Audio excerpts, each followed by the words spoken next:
श्री सद्गुरुवे नमः। ओम नमो भगवते वासुदेवाय। अथ 10वां अध्याय 10 प्रकार की सृष्टि का वर्णन। विदुर जी ने कहा, मुनिवर, भगवान नारायण के अंतर्धान हो जाने पर संपूर्ण लोकों के पितामह ब्रह्मा जी ने अपने देह और मन से कितने प्रकार की सृष्टि उत्पन्न की। भगवान, इनके सिवा मैंने आपसे और जो बातें पूछी है उन सब का भी क्रमशः वर्णन कीजिए और मेरे सब संशयों को दूर कीजिए, क्योंकि आप सभी बहुज्ञों में श्रेष्ठ है। सूत जी कहते हैं, शौनक जी, विदुर जी के इस प्रकार पूछने पर मुनिवर मैत्रेय जी बड़े प्रसन्न हुए और अपने हृदय में स्थित उन प्रश्नों का इस प्रकार उत्तर देने लगे। श्री मैत्रेय जी ने कहा, अजन्मा भगवान श्री हरि ने जैसा कहा था, ब्रह्मा जी ने भी उसी प्रकार चित्त को अपने आत्मा श्री नारायण में लगाकर 100 दिव्य वर्षों तक तप किया। ब्रह्मा जी ने देखा कि प्रलयकालीन प्रबल वायु के झकोरों से जिससे वे उत्पन्न हुए हैं तथा जिस पर वे बैठे हुए हैं वह कमल तथा जल काँप रहे हैं। प्रबल तपस्या एवं हृदय में स्थित आत्मज्ञान से उनका विज्ञा बल बढ़ गया और उन्होंने जल के साथ वायु को पी लिया। फिर जिस पर स्वयं बैठे हुए थे उस आकाशव्यापी कमल को देखकर उन्होंने विचार किया कि पूर्व कल्प में लीन हुए लोकों को मैं इसी से रचूंगा। तब भगवान के द्वारा सृष्टि कार्य में नियुक्त ब्रह्मा जी ने उस कमल कोश में प्रवेश किया और उस एक के ही भू भुव स्वः ये 3 भाग किए। यद्यपि वह कमल इतना बड़ा था कि उसके 14 भुवन या इससे भी अधिक लोकों के रूप में विभाग किए जा सकते थे। जीवों के भोग स्थान के रूप में इन्हीं 3 लोकों का शास्त्रों में वर्णन हुआ है। जो निष्काम कर्म करने वाले हैं उन्हें मह, तप, जन और सत्यलोक रूप ब्रह्मालोक की प्राप्ति होती है। विदुर जी ने कहा, ब्रह्मन, आपने अद्भुत कर्मा विश्वरूप श्री हरि की जिस काल नामक शक्ति की बात कही थी, प्रभो उसका कृपया विस्तार पूर्वक वर्णन कीजिए। श्री मैत्रेय जी ने कहा, विषयों का रूपांतर बदलना ही काल का आकार है। स्वयं तो वह निर्विशेष, अनादि और अनंत है। उसी को निमित्त बनाकर भगवान खेल खेल में अपने आप को ही सृष्टि के रूप में प्रकट कर देते हैं। पहले यह सारा विश्व भगवान की माया से लीन होकर ब्रह्म रूप से स्थित था। उसी को अव्यक्त मूर्ति काल के द्वारा भगवान ने पुनः पृथक रूप से प्रकट किया है। यह जगत जैसा अब है वैसा ही पहले था और भविष्य में भी वैसा ही रहेगा।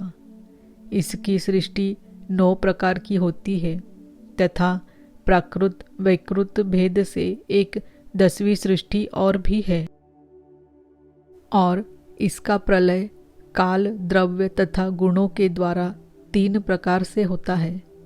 अब पहले मैं 10 प्रकार की सृष्टि का वर्णन करता हूँ। पहली सृष्टि महत तत्व की है। भगवान की प्रेरणा से सत्वादि गुणों में विषमता होना ही इसका स्वरूप है। दूसरी सृष्टि अहंकार की है, जिसमें पृथ्वी आदि पंचभूत एवं ज्ञानेंद्रिय और कर्मेंद्रियों की उत्पत्ति होती है। तीसरी सृष्टि भूत सर्ग है, जिसमें पंचमहाभूतों का उत्पन्न करने वाला तन्मात्र वर्ग रहता है। चौथी सृष्टि इंद्रियों की है। यह ज्ञान और क्रिया शक्ति से संपन्न होती है। पांचवी सृष्टि सात्विक अहंकार से उत्पन्न हुए इंद्रियाधिष्ठाता देवताओं की है। मन भी इसी सृष्टि के अंतर्गत है। छठी सृष्टि अविद्या की है। इसमें तामिस्त्र, अंध तामिस्त्र, तम, मोह और महामोह ये 5 गाठें हैं। यह जीवों की बुद्धि का आवरण और विक्षेप करने वाली है। यह 6 प्राकृत सृष्टियाँ है। अब वैकृत सृष्टियों का भी विवरण सुनो। जो भगवान अपना चिंतन करने वाले समस्त दुखों को हर लेते हैं, वह सारी लीला उन्हीं श्री हरि की है। वे ही ब्रह्मा के रूप में रजोगुण को स्वीकार करके जगत की रचना करते हैं। 6 प्रकार की प्राकृत सृष्टियों के बाद 7वीं प्रधान वैकृत सृष्टि इन 6 प्रकार के स्थावर वृक्षों की होती है। वनस्पति, औषधि, लता, त्वक्सार, विरुद्ध और द्रुम, इनका संचार नीचे जड़ से ऊपर की ओर होता है। इनमें प्राय ज्ञान शक्ति प्रकट नहीं रहती। ये भीतर ही भीतर केवल स्पर्श का अनुभव करते हैं तथा इनमें से प्रत्येक में कोई विशेष गुण रहता है। 8वीं सृष्टि तिर्यक योनियों पशु पक्षियों की है।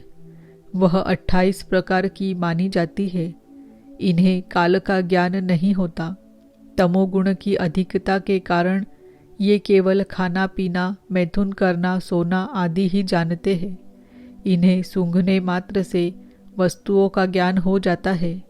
इनके हृदय में विचार शक्ति या दूरदर्शिता नहीं होती।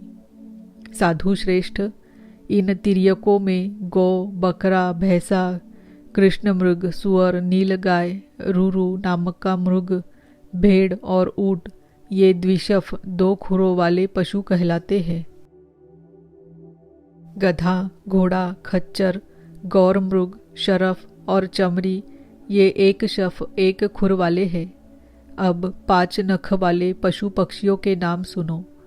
कुत्ता, गीदड़, भेड़िया, बाघ, बिलाव, खरगोश, साहिब, सिंह, बंदर, हाथी, कछुआ, गोह और मगर आदि पशु हैं। कंक, बगुला, गिद्ध, बटेर, बाज, भास, भल्लुक, मोर, हंस, सारस, चकवा, कौवा और उल्लू आदि उड़ने वाले जीव पक्षी कहलाते हैं। विदुर जी, 9वीं सृष्टि मनुष्यों की है। यह एक ही प्रकार की है। इसके आहार का प्रवाह ऊपर मुंह से नीचे की ओर होता है। मनुष्य रजोगुण प्रधान, कर्म परायण और दुख रूप विषयों में ही सुख मानने वाले होते हैं।